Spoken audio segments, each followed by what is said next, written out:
नमस्कार। एक और टिप्पणी के साथ मैं अतुल चौरसिया। जब तक कोई देश अपने हर नागरिक के जीवन को समान महत्व नहीं देता, तब तक वह एक महान देश बनने का न तो हकदार है, न ही उस दिशा में आगे बढ़ सकता है। Happy new year. नया साल आप सबके जीवन में वैभव, संपन्नता और खुशहाली लाए। लेकिन मैंने यह बात क्यों कही? एक चलन है साल के अंत में पलटकर पूरे साल की घटनाओं को निहारने का, साल की अच्छी बुरी घटनाओं का आकलन करने का। 2025 को जब मैंने पलट कर देखा तो एक चीज ने चीख चीख कर हमारा ध्यान खींचा। जिंदगी की कीमत यहाँ सबसे कम है। इतने तरीकों से इतने सारे लोगों की जान इस देश में चली गई, लेकिन किसी को फर्क तक नहीं पड़ा, न व्यवस्था को न लोगों को। जीवन की गरिमा और उसका मूल्य इतना कम है कि इतनी बड़ी संख्या में इतनी सारी वजहों से मरने के बावजूद लोग बिना शिकन के आगे बढ़ गए, अपनी जिंदगी में मसरूफ हो गए। इस साल का मुख्तसर सा संदेश यही रहा कि इस देश में आप बेरोजगार हो सकते हैं, बीमार हो सकते हैं, भक्त भी हो सकते हैं, लेकिन सुरक्षित नहीं हो सकते। यहाँ जीवन कठिन है, मौत पूरी तरह से यूजर फ्रेंडली है। आप कहीं भी हों, मौत आपको ढूंढ कर गले लगा लेगी। तो साल के अंत में पेश है साल का लेखा जोखा, a million ways to die.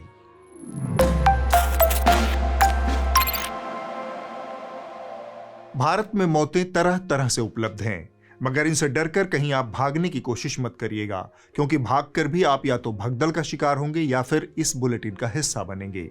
जी हां, भगदड़ में जान गंवाने में भारतीयों को महारत हासिल है और भारत की सरकार ने बार बार साबित किया है कि उन्हें भीड़ भरे आयोजन करवाने का न तो कोई अनुभव है और न ही वे अतीत की घटनाओं से कोई सबक सीखते हैं। 2025 में सैकड़ों लोगों की मौत भगदड़ के चलते हुई। भारत में भगदड़ से होने वाली मौतों में सबसे ज्यादा योगदान धार्मिक आयोजनों और तीर्थ यात्राओं का है। साल की शुरुआत में प्रयागराज के कुंभ मेले में पहुंची भारी भीड़ मौनी अमावस्या के मौके पर भगदड़ की चपेट में आ गई। इसमें करीब 90 लोगों की मौत हो गई। 29 जनवरी को भगदड़ मची, जिसमें कई लोगों की मौत हुई। पहले तो सरकार ने टालमटोल की, फिर लगभग 24 घंटे के बाद 30 लोगों के मरने के बाद स्वीकार किया। इस घटना की पड़ताल कर न्यूज लॉन्ड्री ने 5 फरवरी को अपनी एक रिपोर्ट में बताया कि मृतकों की संख्या 30 नहीं 79 थी। प्रयागराज कुंभ की भगदड़ का विस्तार देश के अलग अलग हिस्सों में दिखा। उसका एक ट्रेलर नई दिल्ली रेलवे स्टेशन पर भी दिखा। यहाँ प्रयागराज जाने के लिए जुटी भारी भीड़ संभाल में नहीं आई, लिहाजा भगदड़ मच गई। इसमें भी 18 लोगों की मौत हो गई। नई दिल्ली रेलवे स्टेशन पर शनिवार रात को हुई भगदड़ में कम से कम 18 लोगों की मौत हो गई और दर्जनों अन्य घायल हो गए। हाल ही में तमिलनाडु के करूर में अभिनेता थलापति विजय की राजनीतिक रैली में भगदड़ का शिकार होकर 41 लोग अपनी जान गंवा बैठे। तमिलनाडु के करूर में बीते 27 सितंबर को अभिनेता से नेता बने तमिज़गा वेट्री कज़गम के नेता विजय की चुनावी रैली में भगदड़ मच गई, जिसमें 40 लोगों की मौत हो गई। इनमें 9 बच्चे और 17 महिलाएं शामिल हैं। इसी तरह बेंगलुरु में आरसीबी की टीम आईपीएल जीत गई। इस खुशी में 11 लोग भगदड़ की चपेट में आकर मर गए। वजह खराब भीड़ प्रबंधन और सार्वजनिक इंफ्रास्ट्रक्चर की कमी। चिन्नास्वामी स्टेडियम के बाहर भगदड़ में 11 लोगों की मौत हो चुकी है। ये आंकड़े बढ़ भी सकते हैं। भगदड़ में घायल 27 लोग अस्पताल में भर्ती कराए गए हैं। हमारे देश की बड़ी आबादी मानती है कि सब कुछ भगवान भरोसे चलता है। अगर वो जिंदा है तो वह भी भगवान भरोसे ही है। लिहाजा जब कोई भगदड़ मचती है तब वह भगवान का इंतजार करती रहती है, लेकिन भगवान कभी उसे बचाने नहीं आते। तमिलनाडु, आंध्र प्रदेश और गोवा के मंदिरों में इसी तरह भगदड़ की चपेट में आकर लोगों की मौतें हुई। लेकिन मामला सिर्फ श्रद्धा और तीर्थयात्रा तक सीमित नहीं है। अगर आपने अपने परिवार के साथ खुशियां मनाने, छुट्टियां बिताने का प्लान बनाया है, तो इस पर भी मौत अपना फंदा फैला देती है, क्योंकि किसी का लालच बेकंट्रोल है, किसी को अपनी जिम्मेदारियों की परवाह नहीं है।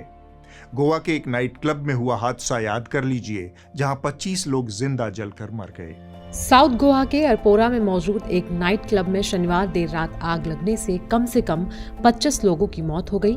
अधिकारियों द्वारा दी गई शुरुआती जानकारी के हिसाब से लगभग 50 अन्य लोग घायल हुए हैं और उनका गोवा मेडिकल कॉलेज में इलाज जारी है।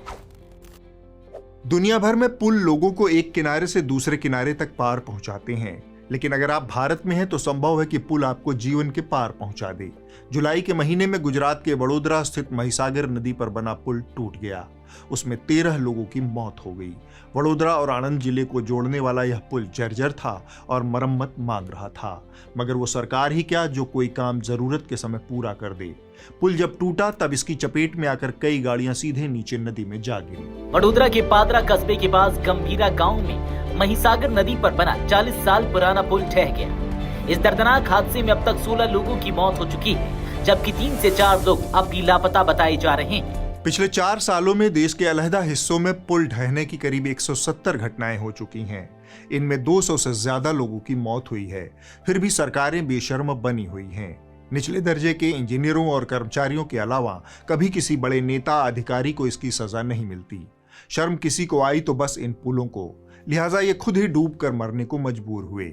सिर्फ 2025 में ही पुल ढहने के अलग अलग मामलों में करीब 25 लोगों ने अपनी जान गंवाई। महाराष्ट्र के पिंपरी चिंचवाड़ में इंद्रायणी नदी पर बना पुल ढह गया। The fourth Tavi bridge at Bhagwati Nagar has been severely damaged as the Tavi river swells beyond alert levels. Chamba में मरेड़ी के पास साल नदी पर बने पुल के टूट जाने से 3 पंचायत के लोगों का संपर्क बिल्कुल ही टूट गया है। आपको बता दें कि ग्रामीण लोगों की रोजमर्रा जिंदगी को जोड़ने वाला 65 साल पुराना ये मरेड़ी का पुल था। मौत के ये आंकड़े भले ही आपको शॉकिंग न लगें, पर मिलियन वेज टू डाई में मरने की अगली वजह लिटरली शॉकिंग है।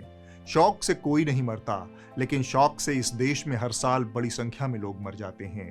जुलाई में 25 वर्षीय ग्राफिक डिजाइनर अक्षत जैन शाम के वक्त अपने जिम से लौट रहे थे। बारिश का पानी लगा था, बिजली का करंट खुला दौड़ रहा था। इसकी चपेट में आकर अक्षत की मौत हो गई। गुरुग्राम के सेक्टर 49 में लापरवाही के चलते एक ग्राफिक डिजाइनर युवक अक्षत जैन की मौत हो गई। स्ट्रीट लाइट से खंबे में करंट आ रहा है। स्ट्रीट लाइट के खंबे में आ रही करंट की चपेट में आने से अक्षत जैन की मौत हुई। हमारी यह खबर उसी शौक से होने वाली मौतों पर है। बरसात में इलेक्ट्रिक शॉक से मरना अब इंसिडेंट नहीं, सीजनल ट्रेंड है, क्योंकि भारत में बारिश के दौरान सड़कों पर पानी नहीं, करंट बहता है। 2025 के मानसून सीजन के दौरान राजधानी दिल्ली और आसपास के शहरों में करंट लगने से 24 लोगों की मौत हुई। बिजली के नंगे तार और खराब इंफ्रास्ट्रक्चर इसकी वजह रहे। कोलकाता में बिजली का करंट लगने से कम 10 लोगों की मौत हुई। जनता से अपील की गई कि अपने घरों में रहिए, सुरक्षित रहिए। मतलब साफ है, अगर आप बाहर निकलकर मर गए तो गलती आपकी थी। सोमवार शाम हुई तेज बरसात के बाद जल भराव के चलते करंट आया केंद्रीय विद्यालय 1 के सामने। स्ट्रीट लाइट के पोल में करंट आ गया। इस दौरान फुटपाथ से गुजर रहा 23 वर्षीय विकास बिश्नोई चपेट में आ गया। आरकेपुरम के सेक्टर 1 में हादसा हुआ है। बिजली का करंट लगने की वजह से आदमी की मौत हो गई है। यूपी के गाजीपुर के जमानिया कोतवाली क्षेत्र के देवरिया गांव के रहने वाले नीलेश नाम के युवक की दिल्ली में मृत्यु हो गई। वो दिल्ली में यूपीएससी की तैयारी कर रहा था। वो अपने कमरे से लाइब्रेरी जा रहा था। इसी दौरान कॉलोनी से निकलते समय गेट में तार टूटने से करंट फैल गया और उसकी चपेट में आने से उसकी मौत हो गई। कोलकाता में भारी बारिश के कारण कम से कम अब तक 11 लोगों की मौत हो गई। वहीं बात करें तो बिजली का करंट लगने से इन लोगों की मौत हुई। मिलियन वेज टू डाई की अगली खबर उस जगह से है जहां प्रशासन अपनी गर्दन शुतुरमुर्ग की तरह गड्ढे में गाड़े बेखबर बैठा रहता है। भारत में जहां एक ओर हाईवे और एक्सप्रेसवे बनाने के दावे तेज हो गए हैं, वहीं दूसरी ओर सड़कों पर बने गड्ढे बड़ी संख्या में लोगों की मौत का कारण बन गए हैं। महाराष्ट्र के पालघर में महेश देसाई का मामला आप सब ने सुना और भुला दिया होगा। देसाई की स्कूटी सड़क पर बने एक गड्ढे में गिर गई। पीछे से आ रहे एक ट्रक ने उन्हें कुचल दिया। मौके पर ही उनकी मौत हो गई। सड़कों पर गड्ढों के शिकार होने वालों की खबरें महाराष्ट्र से लेकर उत्तर प्रदेश और दिल्ली से लेकर मध्य प्रदेश तक फैली हुई हैं। गिरिराज शर्मा घर के बाहर दरवाजे पर धूप सेकने के लिए बैठे हुए थे, तभी पास में चल रहे घर के निर्माण कार्य के लिए एक गिट्टी से भरा डंपर आया हुआ था, जहां उनका टायर एक गड्ढे में जाने से वह अचानक पलट गया। यहां पलटने के दौरान डंपर घर के बाहर बैठे बुजुर्ग पर जा गिरा, ही मौत हो गई। अब तक इस रोड पर 5 मौतें हो चुकी हैं। जी हां, सिर्फ सड़क की खराब हालत ने 5 परिवारों को उजाड़ दिया है। सड़कों पर बने गड्ढे बड़ी संख्या में लोगों की जान ले रही हैं। ये गड्ढे नहीं है बल्कि बिना बोर्ड की कब्रें हैं। 2019 से 2023 के बीच इन गड्ढों ने 9000 से ज्यादा लोगों की जान ली है। अकेले 2023 में 2161 लोगों की मौत सड़कों के गड्ढों के चलते हुई। ये खबर गवाह है कि भारतीय सड़कें चलने के लिए नहीं, मरने के लिए बनी हैं। मिलियन वेज टू डाई की अगली खबर उस भारत से है जो चांद पर तो मशीन उतार चुका है, लेकिन सीवर में वो आज भी इंसान ही उतारता है। लिहाजा सैकड़ों सफाई कर्मी आज भी अपनी जान इसलिए गंवा देते हैं ताकि बाकी लोगों का मलमूत्र ठीक से बहता रहे। 2020 से 24 के दौरान 294 सफाई कर्मियों की मौत सीवर सफाई के दौरान हुई है। 2024 में कम से कम 116 मौतें हुईं और 2025 के पहले 6 महीनों में लगभग 42 जिंदा हाड़ मांस के इंसान सीवर सफाई करते हुए मर गए। इस बुराई से सबसे ज्यादा पीड़ित शहरों में एक बार फिर राजधानी दिल्ली सबसे ऊपर है। यहाँ जनवरी 2025 से 31 अगस्त तक 6 मजदूरों की मौत दर्ज हुई। 2020 से 2024 के बीच भारत में आधिकारिक रूप से सीवर और सेप्टिक टैंक की सफाई के दौरान 294 मजदूरों की मौत हुई। सिर्फ 2024 में ही हाथ से मैला ढोने वाले करीब 116 मजदूरों ने अपनी जान गंवाई और जून 2025 तक ये भयावह आंकड़ा 42 तक पहुंच चुका था। 1 जनवरी से 31 अगस्त 2025 के बीच दिल्ली में सीवर की सफाई से जुड़ी 5 मौतें हुई। 16 सितंबर को एक और मौत के बाद यह आंकड़ा बढ़कर 6 हो गया, जिससे दिल्ली इस साल हाथ से मैला ढोने वाले मजदूरों की मौत के मामले में भारत का सबसे प्रभावित शहर बन गया। सरकार कहती है मैनुअल स्कैवेंजिंग यानी मैला ढोने की प्रथा खत्म हो चुकी है, जबकि हकीकत यह है कि खत्म गिन गिन कर सफाई कर्मी हो रहे हैं। असमय धरती से आपका संपर्क समाप्त करने में भारतीय रेलें भी महत्वपूर्ण भूमिका निभा रही हैं। हमारी अगली खबर वहीं से है। हमारे देश में ट्रेनें भले ही समय से नहीं पहुंचती हैं, मगर उसकी पटरियों पर मौत समय से पहले पहुंच जाती है। मौत का टिकट काटने को सतत समर्पित। 2024-25 में भारतीय रेलवे की कुल 31 दुर्घटनाएं दर्ज हुई और अगर किसी को लग रहा हो कि यह आंकड़ा बहुत छोटा है तो याद रखिए 2014-15 से लेकर 2023-24 के बीच लगभग 678 गंभीर रेल दुर्घटनाओं में 740 से ज्यादा यात्रियों की मौत हुई और 2000 से ज्यादा लोग घायल हुए। वैष्णव ने राज्यसभा को सूचित किया कि 2014-15 और 2023-24 के बीच 678 गंभीर ट्रेन दुर्घटनाओं में 740 से अधिक यात्रियों की मौत हुई, जबकि 2000 से अधिक यात्री घायल हुए। इसी साल जनवरी में पुष्पक एक्सप्रेस में आग की अफवाह पर यात्री ट्रेन से उतरकर दूसरे ट्रैक पर चले गए और दूसरी तरफ से आ रही ट्रेन की चपेट में आकर 13 लोगों की मौत हो गई। नवंबर में छत्तीसगढ़ के बिलासपुर में पैसेंजर ट्रेन की मालगाड़ी से टक्कर हो गई, जिसमें 11 लोगों की मौत हो गई। इस तरह के तमाम रेल हादसों में दर्जनों लोगों ने अपनी जान गंवाई।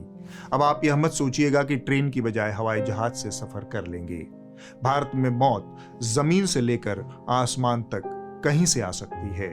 जून में अहमदाबाद में एयर इंडिया का एक प्लेन टेक ऑफ के कुछ ही सेकंड के बाद क्रैश हो गया। इसमें 260 से ज्यादा लोग अपनी जान से हाथ धो बैठे। इसी साल जून महीने में गुजरात के अहमदाबाद में एयर इंडिया का विमान उड़ान भरने के कुछ ही पलों के बाद क्रैश हो गया था। इस हादसे में 260 लोगों की मौत हो गई थी। मिलियन वेज टू डाई की अगली खबर उस सिस्टम की है जहां आपदा कोई आपात स्थिति नहीं बल्कि सालाना कैलेंडर का हिस्सा है। साल 2025 में भारत में 331 दिन ऐसे रहे जब कोई न कोई प्राकृतिक आपदा हाजिरी लगाती रही, यानी कैलेंडर में छुट्टियां कम थी, प्राकृतिक आपदाएं ज्यादा। कहीं बाढ़, कहीं भूस्खलन, कहीं बादल फटने की घटनाएं। नतीजा इस साल 4000 से ज्यादा लोगों की मौत हुई।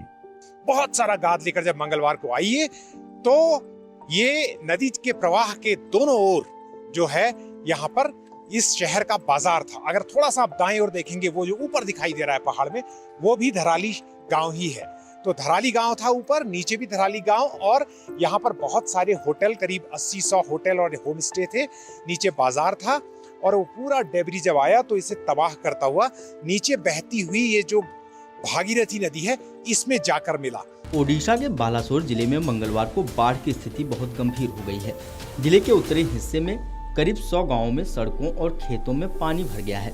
बाढ़ का पानी भरने से जनजीवन अस्त व्यस्त हो गया है। पंजाब इन दिनों भयंकर बाढ़ की चपेट में है। इस बाढ़ में करीब 46 लोगों की जान जा चुकी है। हजारों लोग अपना घर छोड़ने को मजबूर हैं। सरकार ने 23 जिलों को बाढ़ प्रभावित घोषित कर दिया है। सरकार इसे एक्सट्रीम वेदर कहती है, जबकि हकीकत में ये एक्सट्रीम नेग्लिजेंस है।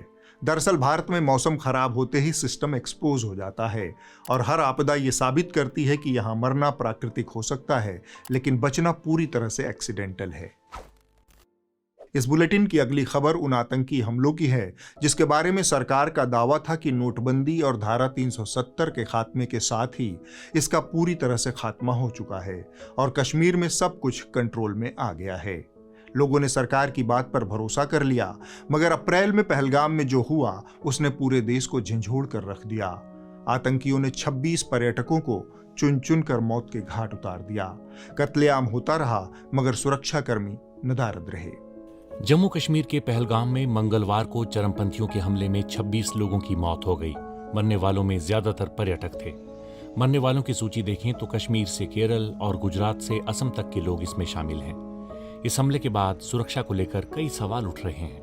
जम्मू कश्मीर के लेफ्टिनेंट गवर्नर ने बाद में माना कि यह सुरक्षा में भारी चूक का नतीजा था।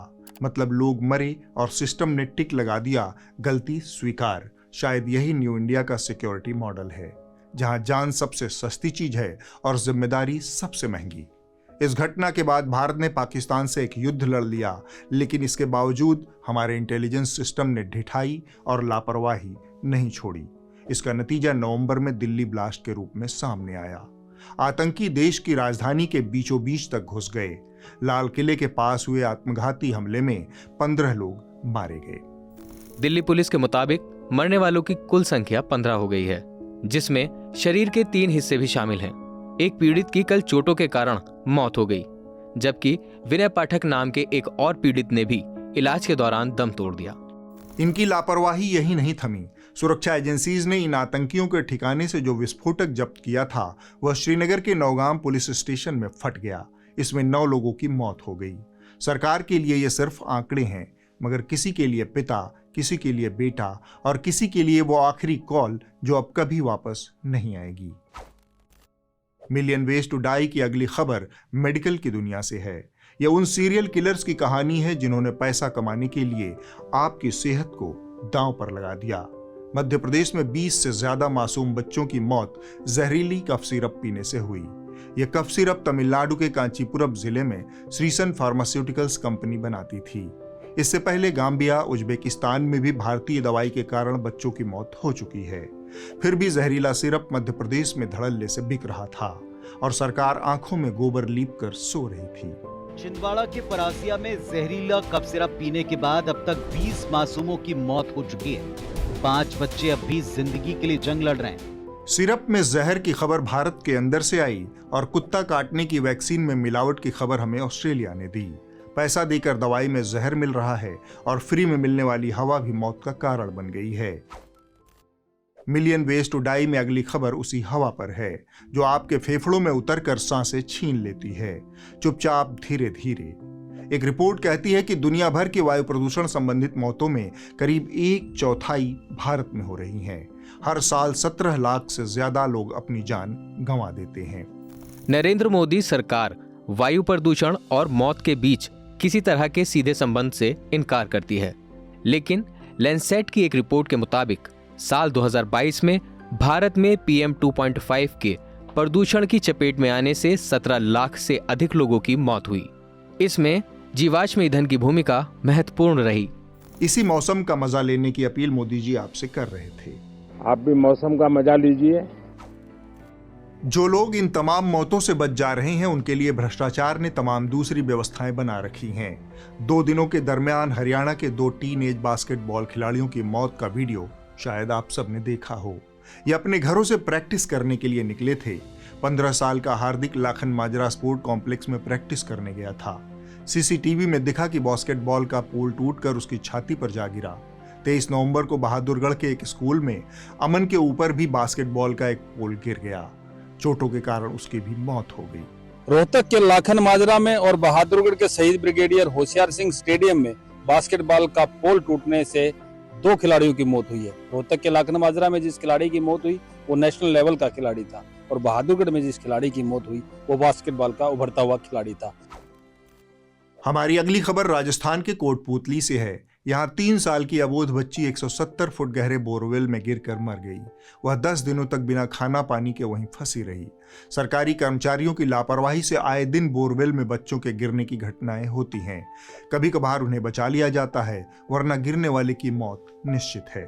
बोरवेल में गिरी 3 वर्षीय चेतना को रेस्क्यू टीम ने 9 दिनों की मशक्कत के बाद आखिरकार बुधवार को बाहर निकाल लिया। रेस्क्यू में अधिक समय लगने के कारण चेतना को बचाया नहीं जा सका। दिवाली के समय जब मुंबई की सड़कें बिजली की झालरों से जगमगा रही थी, तब जोगेश्वरी ईस्ट में रहने वाली 22 साल की संस्कृति अमीन की पहली नौकरी लगी थी। वो अपने दफ्तर जा रही थी। रास्ते में एक निर्माणाधीन बिल्डिंग से गिरे कंक्रीट ब्लॉक से कुचलकर उनकी मौत हो गई। सितंबर के महीने में अहमदाबाद में एक 7 मंजिला इमारत से गिरे विज्ञापन के होर्डिंग से दबकर 2 लोगों की मौत हो गई। दिल्ली स्थित इंदिरा गांधी अंतर्राष्ट्रीय हवाई अड्डे के टर्मिनल 3 पर 34 साल के मजदूर सुखदेव शर्मा की गिरकर मौत हो गई। शर्मा एक मचान के ऊपर बिना सुरक्षा उपायों के काम कर रहे थे। इसी हवाई अड्डे के टर्मिनल 1 की छत पिछले साल आई एक आंधी में गिर गई थी, जहां एक टैक्सी ड्राइवर की मौत हो गई थी। इस वक्त मैं दिल्ली के इंदिरा गांधी इंटरनेशनल एयरपोर्ट के बाहर खड़ा हूं, जहां पर 28 जून की सुबह करीब 5 बजे इसके टर्मिनल नंबर 1 के छत का एक हिस्सा भारी बारिश की वजह से कोलैप्स कर गया। सिर्फ छत ही नहीं गिरा, उसके साथ पिलर भी गिर गए और इसकी चपेट में छत के नीचे खड़ी 4 गाड़ियां आई, जिसकी वजह से 8 लोग घायल हो गए। वहीं एक व्यक्ति की मौके पर ही मौत हो गई। लेकिन जून के महीने में आंध्र प्रदेश के पसामिलाराम से आई खबर ने देश को हिला कर रख दिया। सिगाची इंडस्ट्रीज में हुए एक भयानक धमाके में 54 लोगों की मौत हो गई। यह धमाका देश के सबसे घातक औद्योगिक दुर्घटनाओं में से एक है। लेकिन इस कंपनी के सीईओ अमित राज की गिरफ्तारी 6 महीने बाद इसी दिसंबर में हुई है। इंडस्ट्री ऑल के आंकड़ों के मुताबिक साल 2024 में मैन्युफैक्चरिंग, माइनिंग और एनर्जी सेक्टर में कम से कम 240 औद्योगिक दुर्घटनाएं हुई हैं। इनमें 400 से ज्यादा लोगों की मौत हुई है और 850 से ज्यादा लोग गंभीर रूप से घायल हुए हैं। इन तमाम तरह की मौतों से अगर आप बच गए तो इस देश में कुछ लोग आपको धर्म पूछकर भी आपका काम तमाम कर देंगे। महाराष्ट्र के जलगांव जिले में रहीम खान का घर था। रहीम खान सोयाबीन की खेती करते थे। वो लगातार धार्मिक नफरत और हिंसा की खबरें सुनते आ रहे थे, लेकिन कभी उन्हें अपने गांव में ऐसा डर नहीं लगा। मगर 11 अगस्त 2025 को उनकी जिंदगी पूरी तरह से बदल गई। उनके 20 साल के बेटे सुलेमान खान पठान को कट्टरपंथी हिंदुओं के एक झुंड ने पीट कर मार डाला। हमला करने वालों में उनके गांव के कुछ पुराने दोस्त भी शामिल थे। महाराष्ट्र के जलगांव में 21 साल के सुलेमान रहीम खान को सिर्फ इसलिए पीट कर मार डाला क्योंकि वो एक कैफे में 17 साल की लड़की से बात कर रहा था। धार्मिक और सांप्रदायिक हिंसा का यह वायरस सुदूर दक्षिण के केरला तक फैल गया है। छत्तीसगढ़ के रहने वाले दलित रामनारायण बघेल केरला में मजदूरी करने गए थे। उन्हें केरला के पलक्कड़ जिले में एक भीड़ ने पीट कर मार दिया। केरल में एक बेहद दर्दनाक और शर्मनाक घटना सामने आई है। छत्तीसगढ़ से रोजगार की तलाश में आए एक मजदूर की भीड़ ने पीट कर हत्या कर दी। मृतक की पहचान 31 वर्षीय रामनारायण बघेल के रूप में हुई है। एक मोटा अनुमान है कि 2015 से 19 के बीच पूरे भारत में नफरती हिंसा और मॉब लिंचिंग का शिकार होकर मरने वालों की संख्या 88 के आसपास है। इसमें हर धर्म के लोग शामिल हैं। अगर हम 2025 की बात करें तो साल भर में भीड़ की हिंसा से जुड़ी घटनाओं में कम से कम 25 मुसलमान मारे जा चुके हैं। और जब मरने के सारे रास्ते बंद हो गए हों, तब इस देश में नस्लवाद का बजबजाता नाला खुल जाता है। त्रिपुरा के अंजेल चकमा देहरादून के सेलाकुई में पढ़ाई कर रहे थे। सीधे साधे पहाड़ियों में कट्टर हिंदू बनने का ताजा नशा सवार हुआ है। अंजेल अपने भाई के साथ सेलाकुई बाजार गए थे। आरोप है कि वहां कुछ युवकों ने उनके चेहरे और भाषा को लेकर आपत्तिजनक नस्लीय टिप्पणियां की। जब अंजेल और उसके भाई ने इसका विरोध किया तो युवकों ने जानलेवा हमला कर दिया। करीब 15 दिनों तक इलाज के बाद अंजेल की मौत हो गई। अंजेल अपने छोटे भाई माइकल के साथ देहरादून में थे जब 6 लोगों के एक ग्रुप ने, जिसमें 2 नाबालिग भी शामिल थे, उनके साथ बहस में उलझ गए।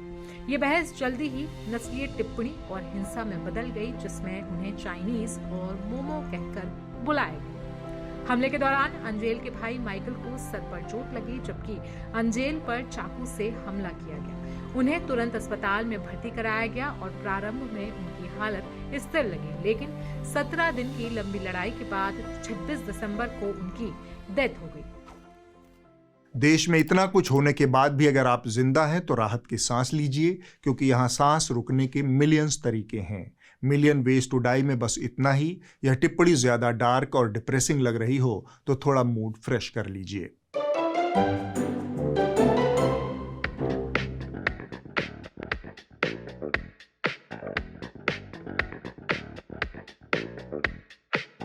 आंधी बन के आया हूं, मेरा हौसला भी यही आश है। जय श्री मोदी श्रीमान। नए आए हो? जी श्रीमान। पहले कहाँ काम करते थे? टाइम्स ऑफ मोदी में। चलो, हमारी ट्रेनिंग का टाइम हो गया। जी श्रीमान। भारत कब आजाद हुआ? 2014 में। और भारत के पापा कौन है? मोदी जी। रुपया गिरा, उसके लिए जिम्मेदार कौन है? नेहरू। जनता का चूतिया कैसे काट सकते हैं? अर्बन नक्सल बनाकर, सोरोस को घुसा के। और भारत को विश्वगुरु कौन बनाएगा? मोदी जी।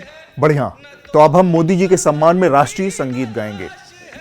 नमस्ते सदा वत्सले सुजलाम सुफलाम निज मंगल भावनया मंगल। उम्मीद है आपका मूड थोड़ा फ्रेश हो गया होगा। बीते साल भारत कहाँ पीछे छूट गया था, किस मोर्चे पर उसे मुंह की खानी पड़ी, या भारत सरकार किस मोर्चे पर सबसे कमजोर साबित हुई, इस पर विचार करते वक्त मेरे सामने दो चेहरे बहुत देर तक घूमते रहे। पहला विदेश मंत्री एस जयशंकर और दूसरा रेल मंत्री अश्विनी वैष्णव। बहुत देर तक मैं दोनों के बीच पेंडुलम की तरह झूलता रहा। अंततः घटनाओं और परिस्थितियों का सम्यक मूल्यांकन करने के बाद मैंने पाया कि रुपया भी उतना नहीं गिरा होगा जितना विदेश मंत्रालय इस साल गिरा। मतलब आस पड़ोस का हाल आप देख लीजिए या फिर दूर दराज की सूरत, हर जगह एक सी चिरांद फैलाई है एस जयशंकर और उनके विदेश मंत्रालय ने। 2025 अगर किसी चीज के लिए याद किया जा सकता है तो वह विदेश मंत्रालय की चौतरफा छीछालेदर और छैहट के लिए ही याद किया जाएगा।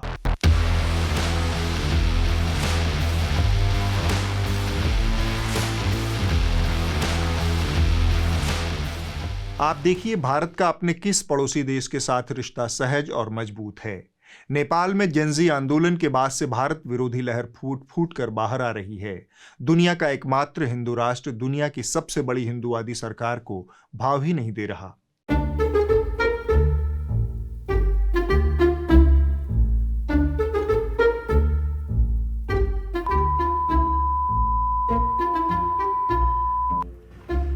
यूर सपोर्ट में, हम आपके सपोर्ट में। I don't want to support. Okay, We don't want to support. Okay.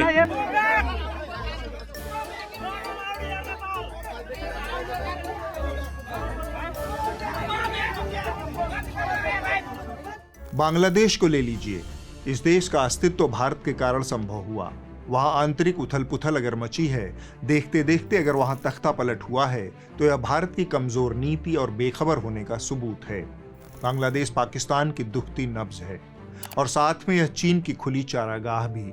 इतने सारे प्लेयर की मौजूदगी में अगर भारत सोता रहा और बांग्लादेश भारत और हिंदू विरोध का अड्डा बन गया, तो इसमें एस जयशंकर और मोदी सरकार की दूरदर्शी विदेश नीति के महत्वपूर्ण योगदान को हमें भूलना नहीं चाहिए। हाल में मीडिया संस्थानों, सांस्कृतिक संगठन छायानट और धानमंडी 32 के आवास पर हुई तोड़फोड़ के दौरान भी भारत विरोधी नारे लगाए गए। इस दौरान एक हिंदू युवक दीपू चंद्रदास की भीड़ ने सरेआम जलाकर हत्या कर दी। भीड़ ने पहले उसकी पिटाई की और कपड़े उतार दिए, फिर एक चौराहे पर लगे पेड़ से उसे बांधकर उसके शव को आग लगा दी। श्रीलंका को ले लीजिए। यह लगातार चीन और भारत के बीच संतुलन साध रहा है। इससे पहले ऐसा कभी नहीं रहा। मालदीव ने तो भारतीय बेड़े को बाहर ही निकाल दिया। पाकिस्तान के बारे में जितना कहा जाए उतना कम। चीन की दोस्ती का आलम यह है कि ऑपरेशन सिंदूर के दौरान वो पाकिस्तान को लाइव सपोर्ट मुहैया करवा रहा था। अब हम दूर देशों की बात कर लें। पहले मोदी जी के करीबी दोस्त ट्रंप और अमेरिका को ले लीजिए। तमाम कसरतों, कलाबाजियों के बावजूद अमेरिका ने भारत के ऊपर 50% का टैरिफ लगा दिया है और तो और वो पाकिस्तान के साथ धक्का-धक हथियारों के सौदे भी कर रहा है। अमेरिका से सिग्नल लेते हुए मेक्सिको ने भी अब भारत के ऊपर 50% का टैरिफ लगा दिया है। इन सब के बीच खूबसूरत लेजर आंखों वाले एस जयशंकर भारत के विदेश मंत्रालय में जमे हुए हैं। भारत विश्वगुरु के सपने पाले हुए है, क्योंकि अब बड़े से बड़ा हादसा हो जाए, बड़ी से बड़ी चूक हो जाए, किसी के खिलाफ कोई कार्रवाई नहीं होती। किसी का इस्तीफा नहीं होता। फिर से अगर बहुत डार्क और गरिष्ठ हो गया हो तो एक बार फिर से थोड़ा मूड फ्रेश कर लीजिए।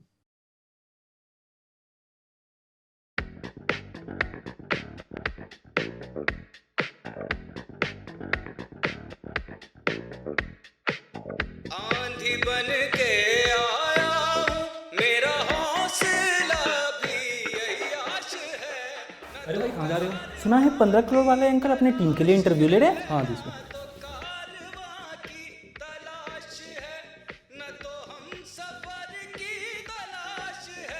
जय श्री मोदी श्रीमान, ये रहा मेरा CV.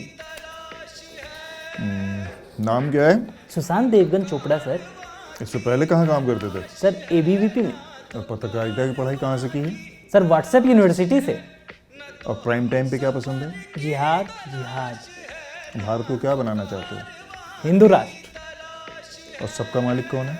Adani ji, Ambani ji. Newslaundry देखते हो? No sir. मेरे खर्च पर? आजाद है खबरें। मंगल उम्मीद है अब आप थोड़ा बेहतर महसूस कर रहे होंगे। मूड को थोड़ा और बनाना हो तो हमारी ये वाली इन्वेस्टिगेशन जरूर पढ़िए। हालांकि यह सिर्फ हमारे सब्सक्राइबर्स के लिए उपलब्ध है। इसे पढ़ने के लिए आपको न्यूज लॉन्ड्री का सब्सक्रिप्शन लेना होगा। हमारे रिपोर्टर बसंत कुमार की यह खोजी रिपोर्ट आयकर विभाग द्वारा तैयार की गई एक गोपनीय जांच रिपोर्ट पर आधारित है। 254 पन्नों की इस जांच रिपोर्ट में नगद ट्रांसफर, आईफोन और सूट फिटिंग से जुड़ी व्हाट्सएप बातचीत, एक संदिग्ध शेल फर्म के जरिए प्रॉपर्टी का लेन देन और नवनीत सहगल के बेटे की हिस्सेदारी वाली एक कंपनी में 21 करोड़ रुपए के निवेश का दावा किया गया है। इस पड़ताल में कुल 112 करोड़ के घोटाले की बात सामने आई है। इसके सबसे बड़े लाभार्थी उत्तर प्रदेश के ताकतवर नौकरशाह रहे नवनीत सहगल को बताया गया है। सार्वजनिक तौर पर इस मामले में सहगल के खिलाफ किसी तरह की कार्रवाई की जानकारी नहीं है। हैरत की बात है कि इस रिपोर्ट के केंद्र में मौजूद नवनीत सहगल को 2024 में रिटायर होने के बाद तत्काल प्रसार भारती का चेयरमैन नियुक्त किया गया। न्यूज लॉन्ड्री की इस जनहित वाली खोजी पत्रकारिता के लिए आपके सब्सक्रिप्शन की सख्त जरूरत है, क्योंकि हम बाकी मीडिया संस्थानों की तरह किसी सरकार या कॉरपोरेट से विज्ञापन नहीं लेते। इस साल का सफर हम इस टिप्पणी के साथ समाप्त करते हैं। आप सबको नए साल की ढेरों शुभकामनाएं। स्वस्थ रहें, सतर्क रहें, क्योंकि सरकारों को आपकी नहीं पड़ी है। टिप्पणी की कुछ अनदेखी झलकियों के साथ में टीम की बधाइयां आप तक पहुंचे। नमस्कार। हेलो गाइस, मेरा नाम आशीष है और मैं टिप्पणी का डायरेक्टर एंड प्रोड्यूसर हूं और मैं पर्दे के पीछे से खेल करता हूं। अरे भाई लेंस कैप तो हटा ले पहले। हाय गाइस, मेरा नाम सैफ है और मैं इस शो को प्रोड्यूस और एडिट करता हूँ। तुम लोगों का हो गया तो मैं बोलूं? हाय, मैं हूँ सुहासिनी, टिप्पणी के लिए फैक्ट्स और डेटा जुटाती हूँ। और मैं हूँ प्रोड्यूसर अभय। टिप्पणी के जरिए खबरों से खेलना और गोदी मीडिया को पेलना दोनों पसंद है।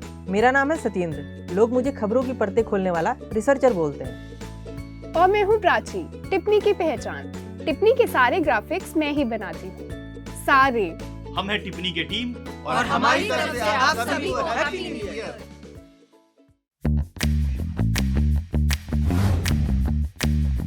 Rolling camera rolling. लेकिन जुबान फिसल कर वंदे मातरम तो साला मेरा दूसरा ही मामला है। चेक चेक, ऑडियो 1.8 है ना? चेक चेक चेक, आवाज आ रही है? नमस्कार, एक और टिप्पणी के साथ मैं अतुल चौरसिया। फिर से कर रहे? जिस देश में यह सब धड़ल्ले से चल रहा हो, उस देश में किसी गांधीवादी को किसको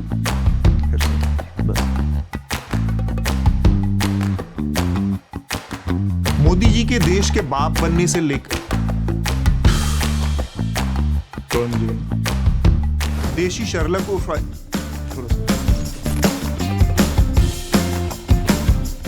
4 दिसंबर को बढ़ाकर 11 दिसंबर, मैंने दिसंबर ही बोला, कंफ्यूजन हो। हाँ बस बाय डिफॉल्ट हो गया है और नहीं जगह, बस बोलिए कहीं लायक तो वहां से यूज कर लेना। ऐसे मैं एक बार अलग से पूरा देख के कर देता हूँ। रूस वाले दोस्त ने और क्या क्या किया संजय ने कहा। आवाज है? या तो हम ये बोले 5,30,000 या भी 5.3 लाख, क्या बोले? इससे रोक तो नहीं।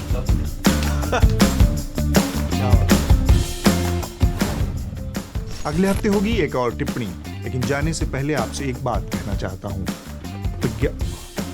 जाने से पहले एक आखिरी बात, विज्ञापन मुफ्त रहता है, DLW। नमस्कार।